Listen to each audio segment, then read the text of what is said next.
En manchette ce soir, le diocèse de Rouyn-Noranda visé par une action collective pour agression sexuelle. Des faits qui remonteraient jusqu'à 1910 sur des mineurs. Vague de chaleur en Abitibi-Témiscamingue. Donc, très chaud, mais un temps très instable, de la foudre, de la pluie par endroits. L'arrivée des équipes volantes d'infirmières promises par Québec repoussée dans la région. Pour l'instant, on s'est fait dire pas avant le 1er juillet. Est-ce que le 1er juillet, il y aura un nouveau report? Bien là, ça, c'est la question que tout le monde se pose.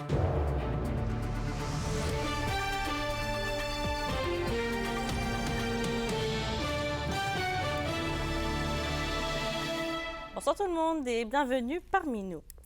Le diocèse de Rouyn-Noranda est ciblé par une action collective concernant des accusations d'agression sexuelle commises par des membres du clergé. L'action vise précisément l'évêque catholique romain de Rouyn-Noranda et la corporation épiscopale catholique romaine du diocèse de Timmins. Les présumées victimes auraient été agressées alors qu'elles étaient mineures entre 1910 jusqu'à la date du jugement d'autorisation à intervenir. Les diocèses de Rimouski et de Gaspé sont également dans la requête. On l'a ressenti, la première vague de chaleur a commencé dans la région avec une température maximale de 31 degrés. L'indice humidex a atteint 40 degrés durant la journée. Kimberly Hall nous résume ce qui nous attend pour les prochains jours. Environnement Canada a annoncé des températures maximales entre 30 et 34 degrés jusqu'à mercredi. La nuit, on peut s'attendre à des minimums autour de 20 degrés selon les dernières prévisions. La vague de chaleur sera courte mais intense selon l'Agence fédérale. Là, c'est une vague de chaleur un peu plus appuyée, donc assurément oui, dans ce sens-là, parce qu'on a l'humidité. C'est pour mentionner que ce n'est pas du jamais vu d'avoir des vagues de chaleur. Chaque vague de chaleur a ses propres particularités. Il y a 4 ans, jour pour jour, c'était une vague de chaleur qui était un peu plus longue, mais où l'humidité était un peu moins présente. Le CIS de l'Abitibi-Témiscamingue rappelle l'importance d'être vigilant puisqu'en début d'été, le corps humain n'est pas encore acclimaté aux conditions estivales, surtout les personnes vulnérables. La direction offre quelques suggestions pour éviter des coups de chaleur.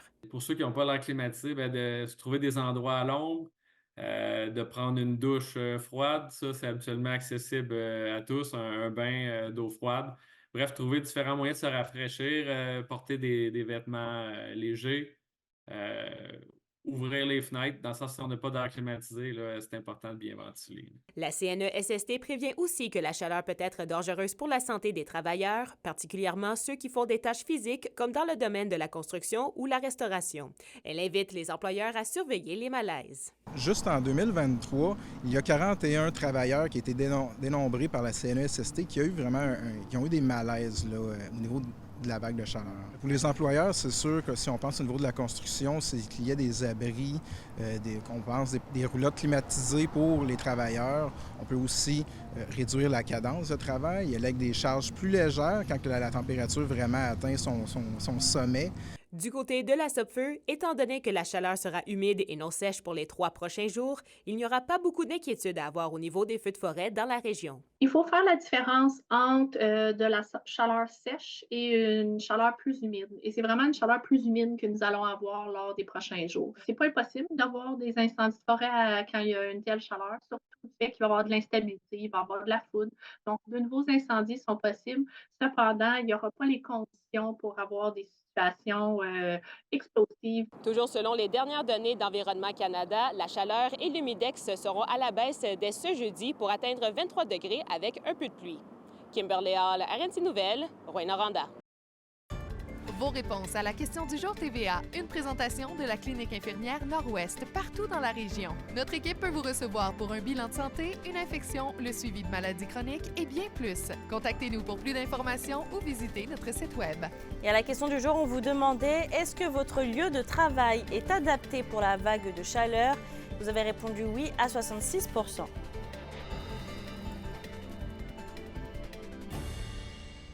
Et d'ailleurs, le ministre de l'Éducation, Bernard Drinville, a confirmé en point de presse plutôt aujourd'hui que les centres de services scolaires de la province possèdent une marge de manœuvre dans le budget pour acheter des climatiseurs.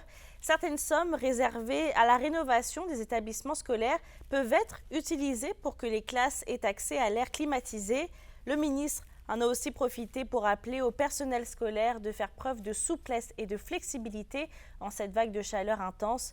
Dans la région, les centres de services scolaires n'ont pas été en mesure aujourd'hui de nous confirmer l'ajout additionnel de climatiseurs. S'il faut sortir les élèves des classes, leur permettre d'aller s'hydrater, s'il y a des coins d'ombre où ils pourraient être plus confortables, retrouver un peu de fraîcheur, il faut s'ouvrir à ces possibilités-là. Dans le calendrier des examens du ministère, nous avons décidé de prioriser les examens en matinée, donc pour qu'il fasse moins chaud. Le syndicat interprofessionnel en soins de santé de l'Abitibi-Témiscamingue nous a confirmé ce matin que l'équipe promise volante ne viendra pas de sitôt. On parle d'un report au moins jusqu'au 1er juillet prochain. Explication d'Alexandre Cabana. Le CIS de l'Abitibi-Témiscamingue devait voir arriver dès cette semaine les premières infirmières en lien avec ce grand programme d'équipe volante qui a été promis par Québec au mois de mai dernier afin de pallier aux besoins en région. Mais tout ça n'aura vraisemblablement pas lieu, du moins pas pour le moment, selon le syndicat interprofessionnel en soins de la santé de la région. Selon son président Jean-Sébastien Blais, ce retard était prévisible. Est-ce que le CISAT était prêt? Est-ce qu'on avait les logements? Est-ce que les équipes de soins étaient préparées? Moi, je peux vous dire que non. On n'est pas du tout apte à recevoir des nouvelles ressources en ce moment. Il faut préparer le terrain. Ce qu'on déplore le plus, c'est qu'on risque d'avoir des équipes de travail qui travaillent en sous-effectif. C'est-à-dire que plutôt que d'avoir 10 infirmières sur un département, ils vont en avoir 8 avec le même nombre de patients. Ils vont devoir conjuguer avec tout ça. Est-ce que vous pensez qu'on est en mesure de donner des soins de la même qualité quand on travaille avec moins d'effectifs? Bien, la réponse est simple, c'est non. Rappelons que ces équipes volantes avaient été annoncées quelques jours après que le CIS de l'Abitibi-Témiscamingue et le CIS de la Côte-Nord avaient annoncé d'importantes réductions de services pour la période estivale. Et là, ce que ça veut dire pour les équipes à l'intérieur des hôpitaux, ça c'est évidemment une surcharge en milieu de travail, une augmentation du temps supplémentaire régulier et une augmentation du temps supplémentaire obligatoire. Le tout, je vous le rappelle, en début de période estivale, alors qu'avec les vacances, le manque d'effectifs est déjà un enjeu. Dans le fond, on sait qu'on a jusqu'à octobre 2026 pour se sevrer de la main-d'œuvre indépendante en Abitibi-Témiscamingue. Ça donne quand même un long délai. Donc, les effets ressentis risquent d'être davantage dans les grands centres urbains, notamment Montréal, d'ici octobre 2024. Donc, on sait que certaines personnes qui font de l'agence à Montréal vont tranquillement s'exiler pour venir nous donner main forte.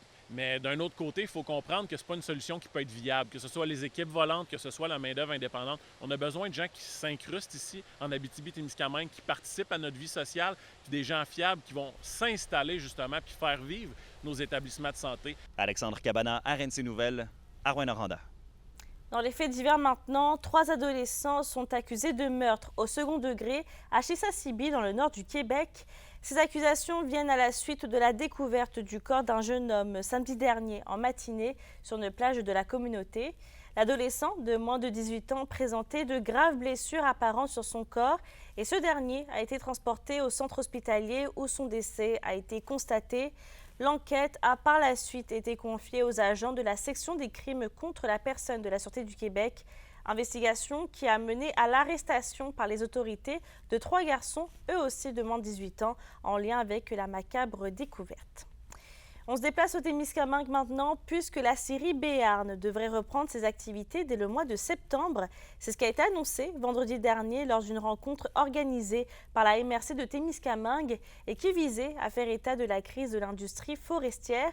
On rappelle que le chantier Chibougamau a fermé l'usine depuis la fin du mois d'avril, notamment en raison des pertes et du prix du bois qui est à la baisse. 120 employés avaient d'ailleurs été mis à la porte temporairement. C'est vraiment une situation qu'il faut aborder avec prudence puis avec retenue. Aujourd'hui, on est dans un brouillard complet sur le prix de vente qui va exister sur les marchés dans 2 mois, dans 6 mois et dans 1 année. Ce que l'on sait, c'est que les gens ont besoin de maisons, puis ils ont besoin d'avoir des madriers de bois tels qu'on en fabrique à Béarn pour fabriquer leur maison. Notre pire scénario, c'est que ça reste aussi bas pour 1 an et demi. Sur cette base-là, s'il n'y a aucune amélioration, on pense néanmoins rappeler les gens au boulot à partir de la fin de l'été. Les dates vont se préciser au cours des prochaines semaines. Le scénario, on va être plus proche de la fin de l'été. Par conséquent, il y aura moins de brouillard sur l'état des marchés, sur la durée de la reprise, sur la date exacte. Donc, c'est là où on en est aujourd'hui. L'habitat du caribou forestier serait en péril dans certains secteurs du Québec, dont ici, à Val-d'Or. C'est ce qu'a annoncé aujourd'hui le ministre fédéral de l'Environnement et du Changement climatique, Steven Guilbeault. Il demande à ce que des mesures soient prises par le gouvernement du Québec pour s'assurer de protéger cette espèce qui se trouve en voie de disparition. Et les secteurs du Pimoakan, et de Charlevoix sont également grandement menacés. Sur un autre sujet, la ville de Val-d'Or a inauguré samedi dernier les nouveaux aménagements du parc du Château d'Eau. Ce projet est une collaboration de la Corporation des parcs et espaces verts récréatifs de Val-d'Or. Et pour l'événement, la population était conviée à un barbecue offert par les chevaliers de colon de Sullivan-Vassant et à des démonstrations faites par 2 pros de BMX sur la pump track. L'indice boursier minier au TVA Nouvelle 18h est une présentation de GFM Groupe Financier. Dirigeants d'entreprises et particuliers, fiez-vous aux experts de GFM pour vos placements, assurance de personnes et assurance collective. Car pour vous, ils vont au-delà de la finance. Après la pause, on fait un retour sur le Festival du bœuf de Sainte-Germaine-Boulay qui s'est déroulé cette fin de semaine. La 43e édition a d'ailleurs été un franc succès.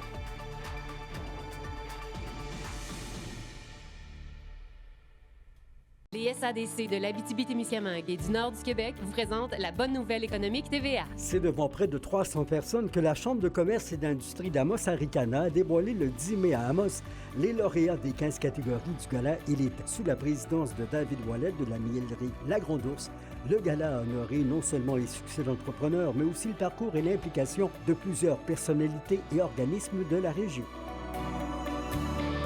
Les SADC, partenaires de l'économie de la région.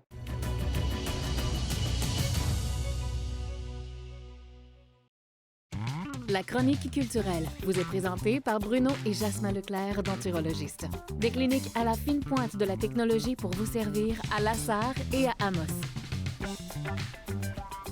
Justine, en fin de semaine se déroulait le Festival du bœuf de Sainte-Germaine-Boulay.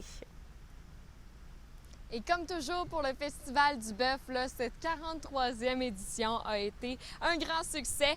Dans l'après-midi, l'Auto-show Boulay a attiré près de 500 visiteurs qui étaient passionnés par les voitures. Il y avait plus de 60 exposants qui étaient là avec des voitures antiques, sportives ou modifiées. Ensuite, plus de 300 coureurs ont participé au demi-marathon du festival et il y a aussi 900 personnes qui ont pu profiter du souper de bœuf cuit sur la broche. En soirée, les gars du Nord ainsi que David Jalbert et ses invités étaient présents dans l'aréna de Sainte-Germaine où les festivaliers ont dansé toute la soirée sur les plus grands succès des artistes. Pour Claude Bégin, le président de la Commission des loisirs de Sainte-Germaine-Boulay, l'organisation et les bénévoles sont très fiers du succès de l'événement.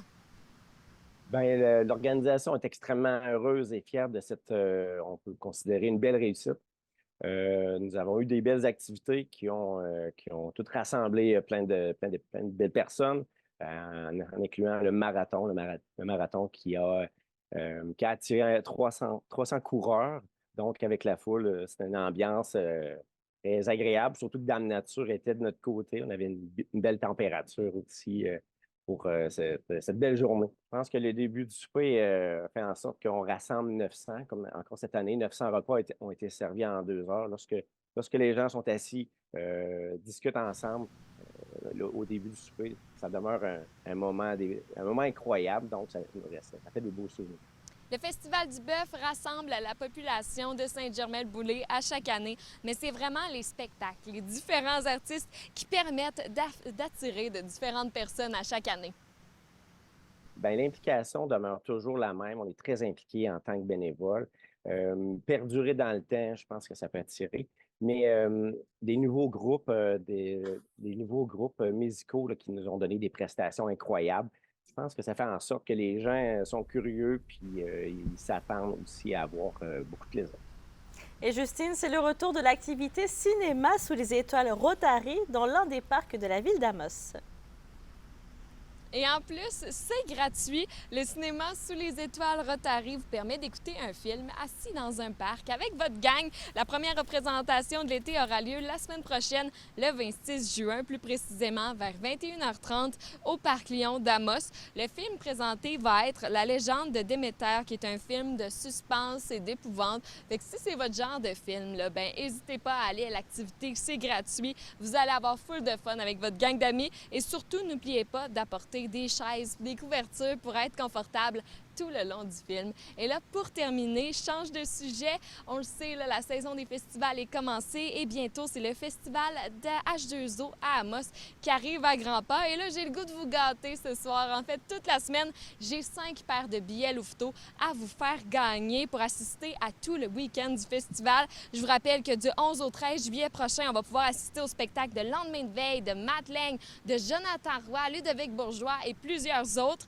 Je vous rappelle que pour gagner votre paire de passeports, là, Louveteau, envoyez-moi un courriel à l'adresse courriel qui est sur l'écran. Après ça, là, dites-moi avec qui vous voulez y aller. Puis surtout, bien, pourquoi c'est vous autres qui devriez gagner cette paire de passeports Louveteau-là? Fait que let's go la gang, envoyez-moi vos courriels, j'ai bien hâte de vous lire. La programmation de la 54e édition du Tour de l'Abitibi est maintenant connue. Ça va être un beau challenge. Ici Félix Blacquière, je vous donne tous les détails dans un instant.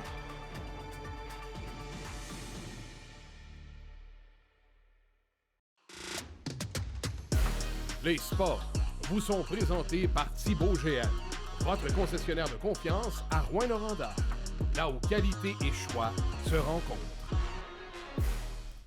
Et c'est près de 700 km qui attendent les cyclistes participants au 54e Tour de l'Abitibi-Glencore. L'organisation de l'événement a dévoilé ce matin le parcours et les épreuves. Reportage de Félix Blacquière. C'est le Challenge Sprint Abitibi qui lancera le Tour de l'Abitibi-Glencore, le 7e arrêt de la Coupe des Nations juniors UCI. La compétition est répartie sur 8 journées avec une épreuve quotidienne. Qui vont devoir faire la course, une course très courte de 300 mètres 2 fois. Donc 4 à 4, les 2 meilleures passes, les deux derniers sont éliminés jusqu'à temps de couronner le meilleur sprinter.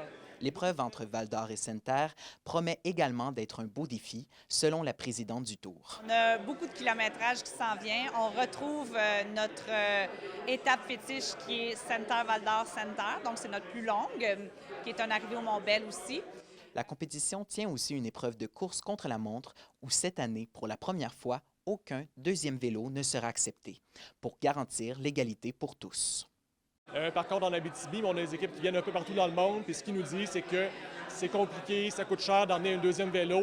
Et puis il y a aussi des équipes qui n'ont pas les moyens d'avoir ces équipements-là. Donc, ce qu'on a décidé de faire cette année, c'est que toutes les équipes vont utiliser le vélo de route, donc le vélo qu'ils utilisent toute la semaine pour faire l'épreuve. C'est une épreuve qui est très courte. Et puis, on pense que ça va être plus égal pour toutes les équipes. Pendant la dernière fin de semaine de l'événement sportif, se tient également le 24e tour de la relève Promutuelle Assurance Boréal. Accueillant des cyclistes de 9 à 17 ans, la course se veut aussi comme un tremplin pour des futurs athlètes de haut calibre. Donc, c'est un très, très beau tremplin pour que ce soit au niveau provincial, international et puis peut-être même éventuellement au Tour de France. On prend les Hugo Hull qui ont participé au Tour de la relève. En primeur, il a aussi été annoncé par la présidente que l'organisation travaille à une première édition d'une Coupe des Nations féminine. Alors, c'est déjà en branle. Notre dossier est bien monté. On a déjà même des parcours qui sont montés. On a envoyé ça déjà. Notre dossier est envoyé à l'Union cycliste internationale. Puis, on attend seulement que l'approbation. La liste officielle des athlètes participants n'a pas encore été dévoilée, mais le comité organisateur du Tour évoque une grande quantité d'équipes avec des jeunes cyclistes issus d'ici et de l'international. Félix Blacquière, RNC Nouvelles, Val-d'Or. Et d'ailleurs, en parlant de vélo, 250 cyclistes ont participé au Cycloti Tour. C'est Mike Tyson qui s'est déroulé hier. Des participants de tous les niveaux ont pédalé 69 km entre Amos et Val-d'Or.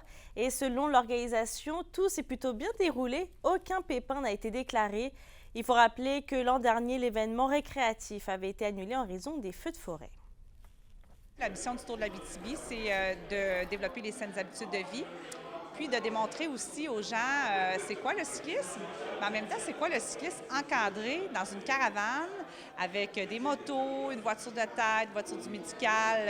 Alors, on était un beau groupe, belle gang de bénévoles, plein de sourires, plein de plaisir. Ça fait un franc succès.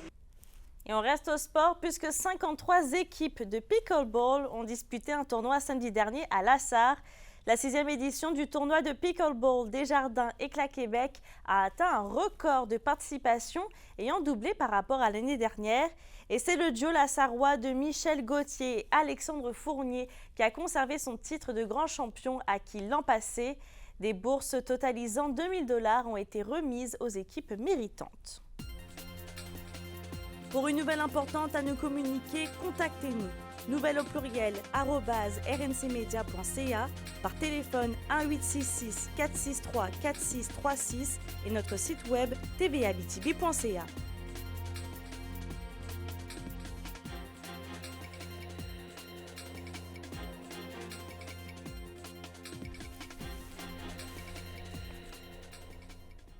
La météo, une présentation de Nicole Auto de Lassar, la capitale du pick-up. Vous y trouverez toujours le meilleur choix, toujours le meilleur prix. Et à la météo Justine, des conditions météorologiques intenses nous attendent dans les prochains jours. On a des températures maximales entre 30 et 34 degrés qui s'en viennent dans les prochains jours. Là. Les valeurs d'humidex atteigneraient même jusqu'à 40 degrés en après-midi pour mardi et mercredi. Alors, il va faire chaud, il va falloir rester à l'intérieur un peu. Si vous avez un air climatisé, n'hésitez pas à l'allumer, mettre des ventilateurs, tout ça pour essayer d'échapper à cette grande chaleur. Ce soir et cette nuit, en Abitibi, il va y avoir des averses ou des orages et un minimum de 18. Au Témiscamingue, ce sera partiellement nuageux avec quelques averses et un risque d'orage au cours de la nuit, un minimum de 19. Environnement Canada a aussi établi une alerte d'orage violent pour ce soir et demain. Alors, soyez prudents. Et demain, après-demain, en Abitibi, un petit aperçu... demain, en Abitibi, on va avoir des averses et un maximum de 33, l'humidex jusqu'à 41. Même chose pour le Témiscamingue. Et un petit aperçu pour mercredi, ça va être ensoleillé avec un maximum de 33. Même chose pour le Témiscamingue. Alors, dans les prochains jours, là, buvez beaucoup d'eau puis prenez soin des gens autour de vous. Effectivement, merci Justine. Merci d'avoir été avec nous ce soir. N'oubliez pas qu'on est sur YouTube et XTVA Abitibi-Témiscamingue. Si vous voulez aller voir ou revoir les reportages et les bulletins de nouvelles, sur ce, comme le disait Justine, puis depuis le début du bulletin, faites attention à vous avec cette vague de chaleur. Je vous souhaite de passer une belle soirée et on se retrouve au TVA midi. À demain.